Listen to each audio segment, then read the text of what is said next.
Hai semuanya, ketemu lagi bareng Mihu di sini. Oh iya, kali ini Mihu akan membawakan alur cerita dari film Donghua yang berjudul Battle Through the Heaven. Mihu mengingatkan sekali lagi ya bahwa konten ini full spoiler. Mari siapkan cemilannya dan mari kita mulai alur ceritanya. Melanjutkan dari cerita sebelumnya, sosok Xiaoqi menggambarkan Dewi Rembulan yang penuh dengan keindahan. Xiaoqi telah jatuh cinta dengan Xiaoyan sangat dalam. Keduanya telah bersama untuk waktu yang lama dan mengalami pertempuran hidup dan mati. Waktu itu kinerja Xiaoyan mengejutkan Xiaoqi sehingga mengaguminya. Perlahan-lahan Xiaoqi menjadi terikat dan bergantung pada Xiaoyan. Xiaoqi memandang dirinya sendiri di cermin, menantikan masa depan yang bahagia dan bibir merahnya tersenyum bahagia. Di pagoda emas, Zanlao melihat Longyan yang telah sepenuhnya pulih. Dia berkata, "Longyan, hari ini adalah hari bahagia Xiaoyan. Tidakkah kamu keluar dan menyapa?" ucap Zanlao. Segera tubuh Longyan berubah menjadi seberkas cahaya dan keluar dari pagoda emas. Cahaya keemasan tiba-tiba melintas di samping sisi Xiaoyan. "Longyan, kenapa kamu keluar?" ucap Xiaoyan. "Orang tua itu memintaku untuk keluar dan mengatakan bahwa hari ini kamu menikah dengan seorang gadis. Dia memintaku untuk datang ke sisimu," ucap Longyan. "Baiklah, kamu boleh menemaniku," ucap Xiaoyan. Orang-orang dari beberapa pasukan utama di Dizhou juga tiba. Kaisar Ming dari lembah Tianming juga tiba dengan beberapa penatua bersamanya. Xiaoyan dengan cepat menyapanya dan menyambutnya dengan antusias. "Kaisar Ming, Anda juga di sini," ucap Xiaoyan. "Kamu sungguh luar biasa. Kita tidak bertemu hanya dalam waktu singkat. Sekarang kamu bahkan sudah menerobos Kaisar Bintang 3. Dengan kecepatan ini tidak akan lama sebelum aku memanggilmu senior," ucap Kaisar Ming menepuk bahu Xiaoyan dan tertawa. Kaisar Ming terlalu memuji. Sudah seharusnya yang lebih muda memanggil senior. "Apalagi jika bukan karena senior aku pasti berada di tangan iblis jiwa," ucap Xiaoyan. "Itu hanya hal kecil. Jangan lupa bahwa kamu masih muridku," ucap Kaisar Ming tertawa terbahak-bahak. Di kejauhan beberapa sosok dengan aura darah muncul, dan atmosfer segera membeku. Melihat orang-orang ini mata Xiaoyan menyipit. Mereka adalah Sekte Yimo. "Saya tidak menyangka bahwa Sekte Yimo akan datang," gumam Xiaoyan. Xiaoyan mengepalkan tinjunya, tetapi memikirkan bahwa hari ini hari yang bahagia, maka Xiaoyan mengesampingkan permusuhan. Meskipun hubungan antara Sekte Yimo dan klan Xiao tidak baik, mereka juga merupakan 5 kekuatan utama di Dizhou. Sebuah celah angkasa muncul di langit. Suara-suara yang keras mendominasi terdengar. Beberapa sosok baju hitam dengan aura merah darah perlahan-lahan muncul. "Saudara Xiaoyan, tidak menarik jika tidak memberitahu aku tentang upacara pernikahan, bukan? Tidakkah aku kakakmu?" ucap King Hao. Kemunculan tiba-tiba King Hao segera menimbulkan sensasi di seluruh klan Xiao. Semua tamu menunjukkan ekspresi heran, mengagumi sikap langka yang jarang terlihat. Ucapan adik laki-laki dan saudara laki-laki itu mengejutkan setiap tamu. Semua tamu mulai berspekulasi tentang hubungan di antara mereka. Kaisar Iblis adalah raksasa yang mampu mengguncang seluruh kota Dizhou. Tidak ada kekuatan di Dizhou yang mampu menghadapinya, bahkan 5 kekuatan utama bersatu itu hanya semut sepele di matanya. Akan tetapi iblis menakutkan ini dengan sopan menganggap Xiaoyan sebagai saudara. Segera kerumunan penuh dengan kehebohan mereka sendiri. Tidak menyangka hubungan Xiaoyan dengan Kaisar Iblis sangat dalam. Xiaoli dan Xiaolong juga bergegas keluar untuk menyambut King Hao. Pada saat ini Xiaoyan juga sedikit malu. Xiaoyan tidak mengundang King Hao, tetapi tanpa diduga King Hao datang. Meskipun Xiaoyan memiliki kesan yang baik pada King Hao di hati Xiaoyan, hubungan sebelumnya dengan King Hao hanya kesepakatan. Dia bersyukur atas bantuan King Hao kepada klan Xiao. Sekarang setelah transaksi selesai, Xiaoyan tidak pernah mengandalkan apapun dari klan Pantom atau yang disebut Iblis Darah. Bagaimanapun Xiaoyan adalah ras manusia dan pihak lain adalah Kaisar Iblis.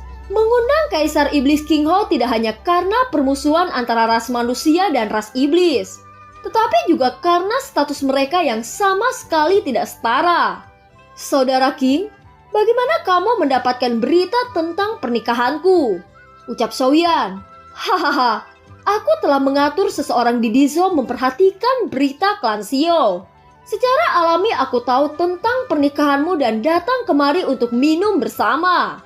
Ucap King Hao sambil tertawa. Pada saat ini hampir semua tamu memperhatikan King Hao dan mata mereka penuh kekaguman. Melihat semakin banyak orang, King Hao berkata kepada Xiao Li, hahaha, Ketua Xiao, kamu memiliki murid yang sangat hebat. Jika Anda tidak keberatan, bisakah Anda memberikanku sedikit tempat untuk kita bicara? Ucap King Hao. Mendengar ini Xiao Li pulih dari keterkejutannya. Segera dia berkata, tolong Kaisar ikuti saya. Ucap Xiao Li dengan cepat memimpin. Di benak orang lain statusnya telah naik dan banyak pasukan diam-diam memikirkan bagaimana cara berteman dengan klan Xiao. Pada saat ini tidak kurang dari 1.000 orang di aula. Hampir semua orang kuat di Dizhou berkumpul. Suasana hari ini begitu megah. Banyak orang kuat menyaksikan dua jenius yang dipersatukan oleh tali pernikahan. Waktu berlalu. Setelah pernikahan akbar berakhir, Xiaoyan bersama Xiao Qi dia berkata, Ki-er, kita sudah menikah selama sebulan. Kurasa aku harus pergi ke Yuanzhou. Ucap Xiaoyan. Kalau begitu, kamu harus menjaga dirimu dan kembalilah lebih cepat. Ucap Xiao Qi. Mendengar kata-kata Xiao Qi, Xiaoyan teringat Cailin dan Sun Er. Xiaoyan tersenyum dan membelai kepala Xiao Qi saat berkata dengan lembut, tenang, aku akan kembali secepat mungkin.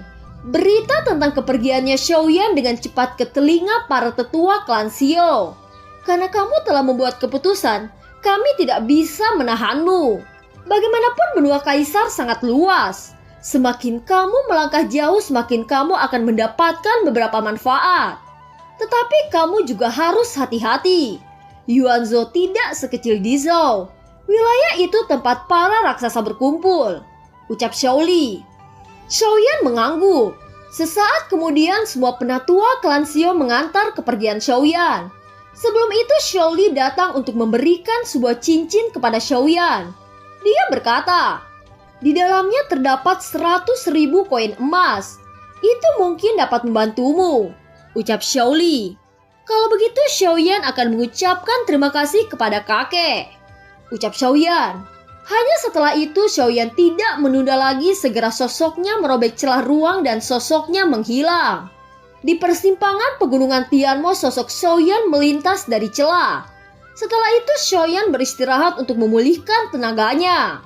Setelah beberapa saat Xiaoyan membuka matanya dan melanjutkan perjalanan. Dalam hampir setengah hari penuh akhirnya Xiaoyan bisa melihat sebuah halaman yang akrab. Dia baru saja tiba di halaman ketika tiba-tiba suara sosok yang dia kenal terdengar. Saudara Xiaoyan, ini sebenarnya kamu.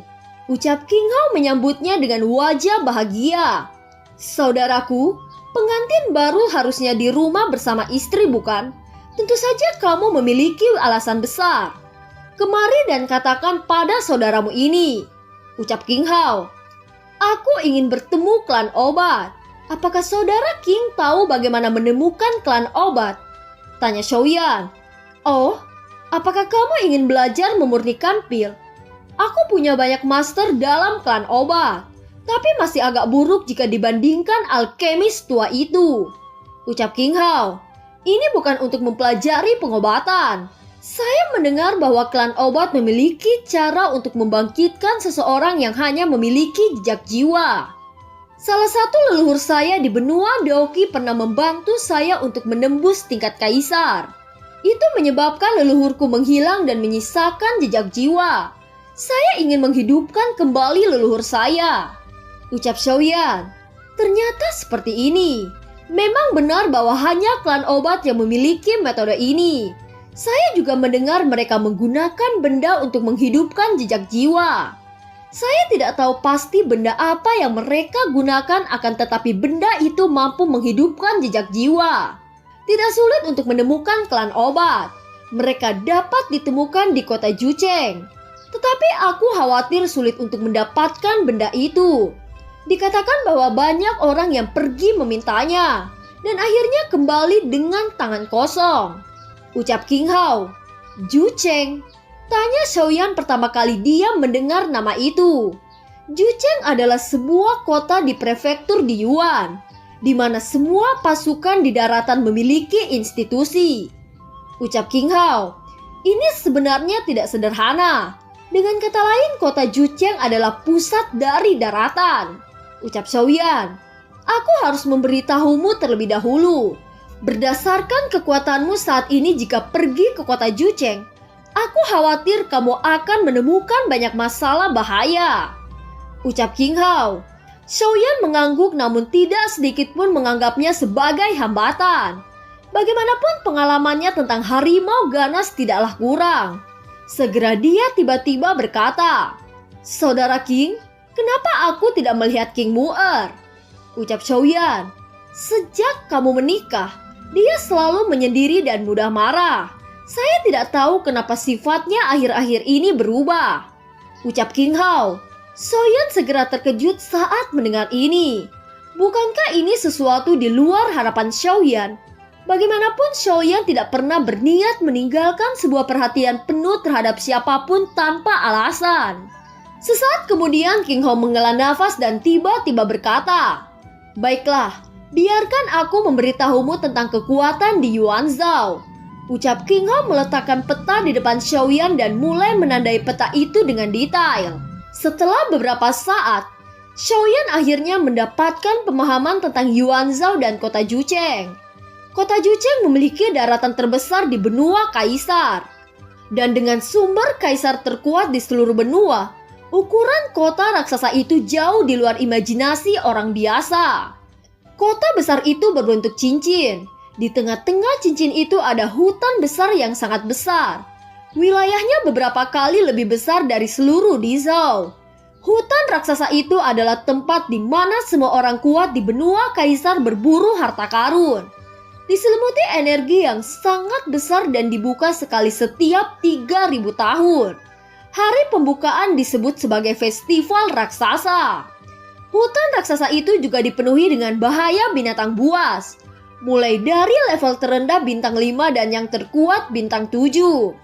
Lubang cacing di kota Jucheng adalah lubang cacing yang paling cepat di daratan Kaisar. Dan kecepatan transmisinya dikatakan 100 kali lebih cepat daripada lubang cacing biasa. Kota Jucheng bukan hanya kota terbesar, tetapi juga kota yang paling makmur. Ada semua jenis fasilitas di kota ini. Semua jenis layanan dan semua kekuatan utama dikumpulkan di sini. Tetapi pertempuran dilarang di kota. Hampir semua kekuatan besar menempati kota Jucheng. Kota Jucheng bisa dibilang tempat naga dan harimau. Tetapi dari semua kekuatan hanya ada 6 kekuatan besar. 123 berasal dari ras manusia. Dan 456 berasal dari ras iblis. Karena status khusus dan pengaruh apoteker penyulingan, kekuatan Kuildan jauh lebih kuat daripada yang muncul di permukaan. Karena superioritas iblis dalam kuasa jiwa dan superioritas ras manusia dalam api langit, para alkemis teratas dari Kuildan hampir berasal dari iblis dan ras manusia. Kelima aliansi bisnis seperti namanya, mengendalikan hampir seluruh sirkulasi barang seluruh benua dan pembelian penjualan sumber daya. Ada cabang-cabang aliansi bisnis di hampir setiap sudut daratan. Dapat dikatakan bahwa Jucheng mengendalikan jalur ekonomi seluruh benua dan memiliki kekuatan ekonomi yang kuat. Liga pedagang dibentuk oleh 3 kekuatan utama. Ras manusia, ras iblis darah, dan ras iblis jiwa. Aliansi bayangan adalah yang sangat istimewa.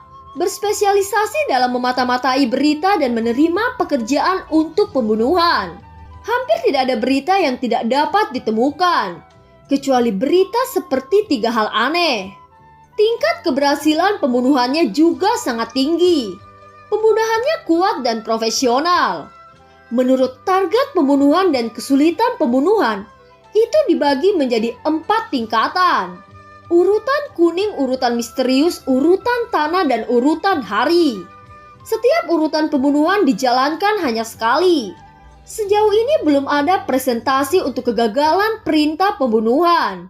Aliansi bayangan sangat misterius. Tidak ada yang tahu siapa pemimpin mereka. Pembunuh mereka ditutupi dengan topeng hitam setiap kali mereka melakukan tugas. Setelah tugas selesai, mereka mundur atau memutuskan tanpa meninggalkan petunjuk. Aliansi bayangan berurusan dengan uang. Selama seseorang membayar, seseorang dapat melakukan transaksi apapun dengan aliansi bayangan. Tentu saja biayanya sangat mahal. King Hao menandai kepala Xiaoyan dengan sangat jelas dan juga menandai perkiraan posisi klan Yao di kota Jucheng yang berada di daerah Teran. Xiaoyan memperhatikan posisi ini dengan baik. Bahkan dengan peta, kota besar masih membuat Xiaoyan kaget. Bahkan jika dia tahu perkiraan lokasi kota sebesar itu, akan membutuhkan banyak waktu untuk menemukan klan obat yang membuat Xiaoyan sakit kepala. Untungnya keluarga klan Yao terletak di pegunungan Binan dari ras manusia. Tidak terlalu sulit untuk menemukannya. King Hao memberi tahu Xiaoyan sekitar 1 jam sebelum dia menyelesaikan situasi umum di Yuanzhou dan kota Jucheng kepada Xiaoyan. Sementara King Hao menjelaskan kepada Xiaoyan situasi umum di Yuanzhou dan kota Jucheng. Di luar aula, pria tua berambut merah itu siap mundur setelah mengirim peta ketika tiba-tiba King Mu'er melihatnya. Dia berkata, "Ling Yao, dengan siapa kakakku berbicara?" Tanya King Mu'er. "Ketua klan sedang berbicara dengan Xiaoyan," ucap Ling Yao dengan hormat. "Xiaoyan, kapan pembohong kecil itu datang? Apa yang dia lakukan?" Tanya King Mu'er. "Saya tidak tahu apa yang sedang mereka lakukan. Tetapi ketua klan hanya menyuruh saya mengambil peta Zhangdi, Yuanzhou, dan kota Jucheng," ucap Ying Lao. "Kota Jucheng? Dengan siapa dia datang?" Tanya King Mu'er lagi. "Dia datang sendiri," jawab Ying Lao. Setelah mendengar itu, King Mu'er tiba-tiba berbalik dan berlari keluar dari halaman. Pria tua berambut merah memandang King Mu'er yang sedang berlari dan melihat kembali ke aula lagi. Ekspresi lembut muncul di wajahnya. Kemudian dia menggelengkan kepalanya dengan senyum dan berjalan menuju halaman yang dalam. Scene kembali ke Xiaoyan dan King Hao. Pada saat ini dia mengetahui tentang situasi umum distribusi pasukan di Yuanzhou dan kota Jucheng. Dia terus mengobrol dengan King Hao sebelum tiba-tiba melihat ke langit. Dia berkata, "Saudara King, sudah terlalu malam. Aku harus mulai," ucap Xiaoyan. Dilihat dari peta, perjalanan ke kota Jucheng sangat panjang. Bahkan jika Anda terus melakukan perjalanan, akan memakan waktu beberapa hari untuk mencapai daerah paling marginal. Selain itu, Anda tidak dapat melakukan perjalanan melalui celah-celah di ruang angkasa untuk waktu yang lama. Mungkin butuh lebih banyak waktu untuk ke kota raksasa. Kenapa saudara Xiaoyan tidak beristirahat di sini untuk 1 malam dan mengambil burung terbang ke kota sihir besok? Ucap King Hao. King Hao terlalu khawatir tentang Xiaoyan. Bahkan dengan kekuatan kaisar bertarung bintang 3 Xiaoyan, kesulitannya tidak akan biasa. Kebanyakan orang pergi ke Jucheng dari kota sihir, dan mereka pada dasarnya mengambil burung terbang. Burung terbang adalah alat transportasi yang umum di beberapa tempat kecil. Meskipun mereka tidak secepat lubang cacing, namun mereka sangat aman. Xiaoyan yang mendengar kata-kata King Hao, dia berpikir sedikit. Memang kekuatannya saat ini mungkin tidak terhalang di Dizhou, tetapi dia harus berhati-hati di Yuanzhou. Pada akhirnya Xiaoyan mengangguk dan berkata, "Baiklah, kali ini saya akan mendengarkan saudara King Hao," ucap Xiaoyan. "Hahaha, kalau begitu, malam ini kita akan mabuk bersama," ucap King Hao. Setelah itu mereka berdua melakukan pesta di malam hari yang sunyi ini. Waktu berlalu. Di pagi hari yang hangat ini, Xiaoyan dan King Hao sudah berdiri di halaman luar aula. "Saudara Xiaoyan, Anda terlebih dahulu pergi ke kota Jucheng untuk membiasakan diri. Setelah beberapa waktu kita akan bertemu di aula besar Quildan. Aku juga akan pergi ke kota Jucheng dan kita bisa bersama lagi, ucap King Hao. Quildan, ucap Xiaoyan dengan ekspresi aneh. Perubahan dalam penampilan Xiaoyan secara alami tidak luput dari mata King Hao. Segera ia berkata, apakah saudara Xiaoyan terlibat dalam pengobatan penyulingan? Tanya King Hao, di mana aku bisa terlibat? Semenjak saya datang ke daratan Kaisar, saya hanya pernah menyempurnakan pil Kaisar sekali, ucap Xiaoyan.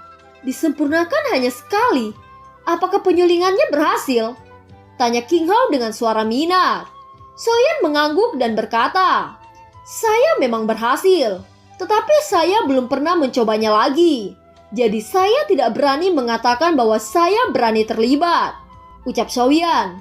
Hahaha, sungguh luar biasa. Saudara Xiaoyan bahkan berbakat dalam memurnikan pil, ucap King Hao. Saudara King Hao terlalu memuji, ucap Xiaoyan. Masih ada banyak waktu yang tersisa sebelum acara Quildan. Ada banyak bahan obat yang tersedia di kota Jucheng. Saudara Xiaoyan masih bisa meluangkan waktu untuk memperbaiki pil. Saya percaya bahwa kekuatan Anda dapat ditingkatkan dan mungkin dapat menyusul konferensi Quildan, ucap King Hao. Mari kita lihat nanti, ucap Xiaoyan tersenyum pahit. Secara alami dia mengetahui bahwa tingkat keterampilan pemurniannya terlalu rendah. Dia tidak lain dengan mendorong dirinya sendiri. Baiklah, aku akan memberitahu saudara Xiaoyan pada saat itu. Sekarang ayo kita bersenang-senang minum anggur, ucap King Hao. Mereka mulai banyak minum dan mengobrol. Hati Xiaoyan juga sangat nyaman. Kebaikan yang diberikan King Hao kepadanya sangat tulus. Keesokan pagi Xiaoyan yang sedang duduk di tempat tidur membuka matanya. Ada api warna-warni yang berkedip yang terpancar di matanya. Xiaoyan merasakan peningkatan kekuatan sumber Kaisar di Yuanzhou benar-benar melimpah. Xiaoyan menemukan bahwa kecepatan latihan di Yuanzhou 3 kali lebih cepat dari di Zhou. Xiaoyan keluar dari pintu dan berjalan menuju aula. Dari kejauhan dia melihat sosok King Hao yang sepertinya ia sudah lama menunggunya. Saudara Xiaoyan, aku hampir melupakan sesuatu, ucap King Hao. Cahaya merah muncul di tangannya. Ini adalah peta. Itu diturunkan pada zaman kuno. Seharusnya itu adalah peta yang menandai lokasi 3 benda aneh. Kami telah mencari beberapa kali sesuai dengan peta selama ribuan tahun. Tetapi bagaimanapun itu tidak membuahkan hasil. Dan sejauh yang saya tahu peta ini lebih dari 1. Semuanya sama.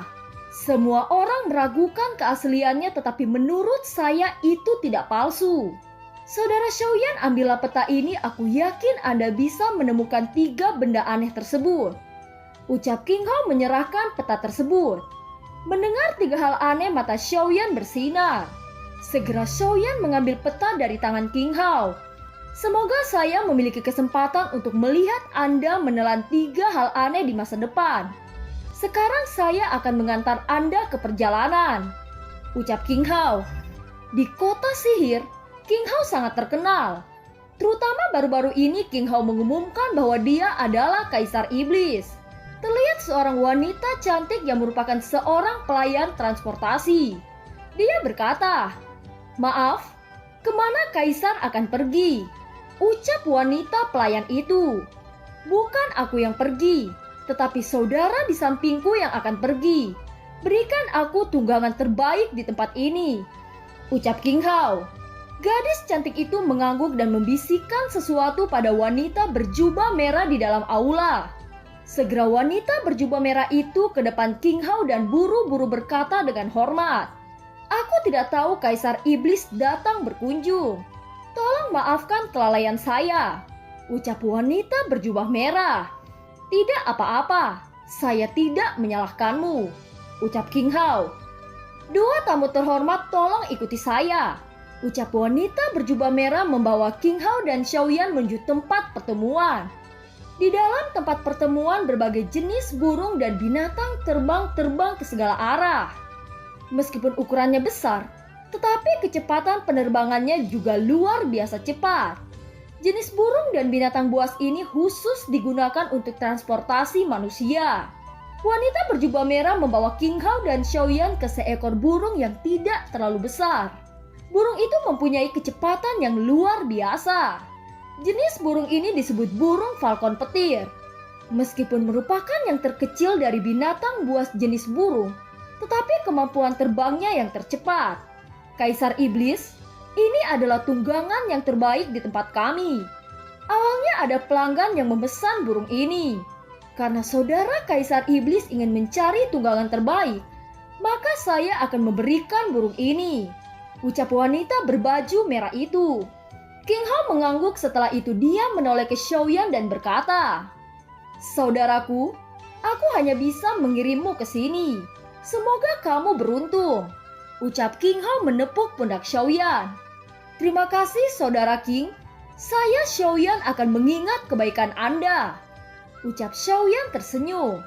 Setelah itu dia menaiki burung falcon sebelum sosoknya perlahan-lahan menghilang. Dalam perjalanan ke kota Jucheng setidaknya akan butuh waktu seminggu untuk sampai ke sana. Oleh karena itu Xiaoyan secara alami memanfaatkan waktu ini untuk berkultivasi. Sesaat kemudian Xiaoyan mengingat sesuatu. Segera dia mengeluarkan sosok besar dari cincin spasialnya. Itu adalah Steel Apo yang terbunuh dalam gelombang binatang buas belum lama ini. Mayat binatang buas bintang 4. Aku tidak tahu berapa nilainya, gumam Xiaoyan. Kekuatan jiwa Xiaoyan menyapu mayat binatang buas bintang 4 itu untuk waktu yang lama. Dan segera pindah ke kuali obat yang diberikan Kaisar Iblis di reruntuhan. Xiaoyan telah menyempurnakan pil dengan kuali ini dan kemanjurannya tidak diragukan lagi, sangat luar biasa. Pikiran Xiaoyan terkunci pada cincin spasial yang diberikan oleh Kaisar Iblis. Bisa dibilang cincin ini terdapat koleksi seumur hidup Kaisar Iblis. Bahkan banyak berbagai resep pil unik di zaman kuno. Prestasi macam apa yang Xiaoyan raih jika memurnikan pil ini? Xiaoyan membalikkan telapak tangannya dan menerkam formula obat dari dalam cincin spasial. Mata Xiaoyan memindai satu persatu melalui kekuatan jiwa.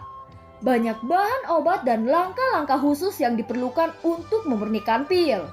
Formula ini berkisar dari level rendah ke level tinggi, dengan berbagai fungsi dan keanehan. Namun menurut tingkatan pengobatan penyulingan Xiaoyan saat ini dan pengalamannya di daratan Kaisar, secara alami tidak mungkin untuk memperbaiki pil obat ini. Tiba-tiba cahaya kemasan keluar dari pagoda emas dan sosok Zanlao muncul di sisi Xiaoyan. "Anak kecil, formula yang bagus. Itu memang koleksi Kaisar Iblis. Semuanya tidak ada yang sederhana," ucap Zanlao membacanya dan tidak bisa menahan diri untuk berbicara dengan dirinya sendiri. "Zanlao, jenis formula apa ini?" tanya Xiaoyan. Ia telah melihat resep ini, tetapi dia tidak tahu seberapa baik atau buruknya. Sekarang setelah dia melihat Zanlao berkata seperti itu, sepertinya ada sesuatu yang besar. Setelah itu Zanlao mengambil satu resep obat dan menyerahkannya kepada Xiaoyan. Dia berkata, "Formula ini disebut Xiu Sendan. Xiu Sendan memiliki efek mencuci otot dan mencuci tulang, memodifikasi esensi dan memperkuat tubuh," ucap Zanlao tersenyum. Sekarang ketika Xiaoyan mendengar Zanlao mengatakan itu, ekspresi wajah Xiaoyan menunjukkan keterkejutan. Xiaoyan melihat resep di tangannya dan hampir semua bahan obat belum pernah dia dengar. Xiu Sendan ini memang sangat istimewa. Itu memiliki efek besar pada peningkatan kekuatan fisikmu, dan beberapa bahan obat terlalu langka. Pil ini adalah pil Kaisar kelas 5. Teknik pemurnianmu saat ini terlalu lemah. Kamu harus terlebih dahulu meningkatkan teknik pemurnian, ucap Zanlao. Xiaoyan mengangguk. Sejak memperbaiki pil Kaisar tingkat 2, dia tidak pernah memperbaiki pil lagi. Dan memang sudah saatnya untuk meningkatkan teknik pemurnian. Pagoda emas melayang dan tubuh Zanlao sekali lagi masuk ke dalam bersama Xiaoyan. Ketika Xiaoyan memasuki pagoda, dia melihat Longyan yang sedang duduk diam seperti patung. Pada saat ini Longyan berlatih di lapisan pemurnian gas. Xiaoyan memasuki ruang biru gelap. Sinar itu adalah jalan menuju lapisan pemurnian lapisan ketiga. Dan Xiaoyan berjalan dengan mantap. Aroma obat yang kuat memenuhi ruang membuat Xiaoyan merasa segar. Dia tidak bisa menahan untuk menutup matanya, mengambil nafas dalam-dalam dan membukanya perlahan setelah waktu yang lama. Tanaman obat ditumpuk seperti gunung, dan dinding ditutupi dengan segala macam bunga. Sosok Zanlao juga muncul di lapisan bahan obat. Melihat ekspresi terkejut Xiaoyan, dia berkata, "Kamu hanya melihat bagian yang sepele. Pagoda emas ini tidak sederhana dan masih panjang untuk kamu capai. Sekarang yang kamu lihat beberapa bahan obat tingkat rendah di sudut. Kamu dapat menggunakannya untuk meningkatkan teknik pemurnian. Kamu harus memperbaiki pil terlebih dahulu. Kamu sekarang harus mempelajari keterampilan bertarung berdasarkan kekuatan Kaisar Bintang 3. Ucap Zanlao. Xiaoyan kemudian mengeluarkan bahan obat dari tubuhnya, mencampurkannya dengan bahan obat tingkat rendah di sekitarnya. Bahan itu digunakan Xiaoyan untuk melatih pemurnian. Dengan gelombang telapak tangannya, Xiaoyan mulai memperbaiki pil. Xiaoyan mengendalikan suhu api dan meletakkan bahan obat. Nyala api menyebar dalam kuali dan bahan obat di dalamnya menjadi semakin mencair. Tidak ada kecelakaan kali ini. Obat cair berhasil bergabung dengan mulus. Itu perlahan membeku dan secara bertahap terbentuk. Dengan berlalunya waktu, pil obat kaisar bernama Pinyin berhasil disempurnakan. Melihat pil Pinyin di tangannya yang jauh lebih baik dari yang sebelumnya, Xiaoyan tersenyum puas. Alasan mengapa Xiaoyan menyempurnakan pil ini tidak sesulit sebelumnya karena penggabungan dua jenis api langit. Terlebih lagi yang digunakan sekarang adalah kuali Yanmu seperti artefak. Xiaoyan merasa bahwa bantuan kuali Yanmu dalam memperbaiki pil terlalu hebat. Bahkan kualitas pil telah banyak ditingkatkan. Tanpa istirahat bahan obat dimasukkan lagi. Dan teknik pemurnian harus ditingkatkan dalam periode waktu ini. Seiring berjalannya waktu, langkah Xiaoyan menjadi lebih cepat dan tingkat kegagalan menjadi lebih kecil. Hanya dalam 2 hari tingkat keberhasilan mencapai 90%. Itu merupakan tingkat keberhasilan yang sangat tinggi dalam memurnikan pil. Zanlao muncul di samping Xiaoyan. Dia memandang Xiaoyan dan tersenyum. Sungguh bagus bisa memurnikan pil Kaisar Pinyin dalam waktu yang begitu singkat. Jangan lupa bahwa kamu juga harus mempelajari teknik bertarung, ucap Zanlao. Xiaoyan mengangguk dan sedikit bersemangat. Kekuatan keterampilan bertarung tingkat roh Xiaoyan telah mengalami banyak peningkatan. Xiaoyan berjalan menuju seberkas cahaya yang diarahkan langsung oleh Zanlao. Dia berdiri dan mengambil gulungan yang tergantung di dalam seberkas cahaya. Tiba-tiba gulungan itu berubah menjadi seberkas cahaya menembus alam jiwa Xiaoyan. Perlahan-lahan ia menutup matanya dan gambar-gambar melintas di pikiran Xiaoyan. Ini adalah teknik bertarung kelas dunia. Sesosok berjubah hitam kembali muncul di benak Xiaoyan. Sosok itu mempraktikkan teknik dunia. 2 hari kemudian mata Xiaoyan perlahan terbuka. Keterampilan bertarung tingkat dunia benar-benar luar biasa. Gumam Xiaoyan. Keterampilan tempur tingkat dunia memakan energi terlalu cepat. Kekuatan Xiaoyan saat ini tidak dapat mendukung untuk waktu yang lama. Xiaoyan tersenyum pahit. Jika surgawi 8 tiang maju ke pembakaran dingin, mungkin situasi ini tidak akan terjadi. Xiaoyan mengambil buklet dari cincin spasial. Dia juga ingin tahu tentang urutan latihan jiwa. Pada saat yang sama Xiaoyan menjalankan roh hantu di tubuhnya.